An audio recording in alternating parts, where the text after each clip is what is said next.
भक्त जिसने अपने ही पिता का पैर काट दिया और फिर भी महादेव ने उसे दंड नहीं दिया बल्कि उसे देवता बना दिया।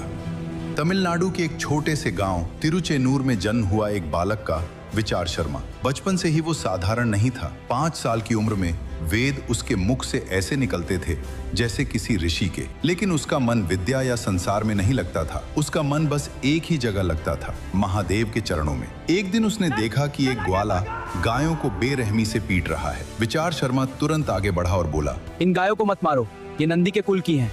इनकी सेवा अब मैं करूंगा।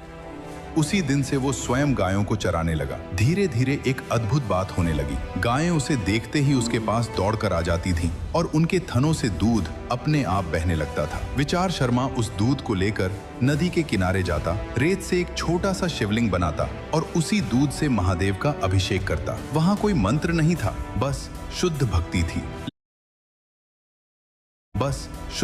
थी। लेकिन जब गांव वालों ने ये देखा तो उन्हें लगा कि ये बालक दूध व्यर्थ कर रहा है। उन्होंने जाकर उसके पिता यज्ञदत्त से शिकायत कर दी। अगली सुबह विचार शर्मा ध्यान में बैठा था, आंखें बंद थीं, हाथों में दूध का पात्र था और होठों पर शिव का नाम। तभी उसके पिता वहां पहुंचे। उन्होंने देखा कि दूध रेत के शिवलिंग पर चढ़ाया जा रहा है। क्रोध में आकर उन्होंने बालक को मारना शुरू कर दिया। लेकिन विचार शर्मा अपनी समाधि में इतना डूबा था कि उसे कुछ महसूस ही नहीं हुआ। उन्होंने लात मारकर दूध का पात्र गिरा दिया। उसने देखा कि महादेव की पूजा का अपमान हुआ है। उसके हाथ में पड़ी साधारण लकड़ी अचानक चमक उठी और फरसे में बदल गई और उसी क्षण उसने एक ही बार में अपने पिता का पैर काट दिया। लेकिन तभी रेत का शिवलिंग अचानक फट गया और उसमें से स्वयं महादेव प्रकट हुए। महादेव मुस्कुराए। उन्होंने विचार शर्मा के सिर पर हाथ रखा और कहा, तू मेरा सच्चा भक्त है, आज से मैं ही तेरा पिता हूँ। फिर उन्होंने यज्ञदत्त की ओर देखा और उसी क्षण उनका कटा हुआ पैर बस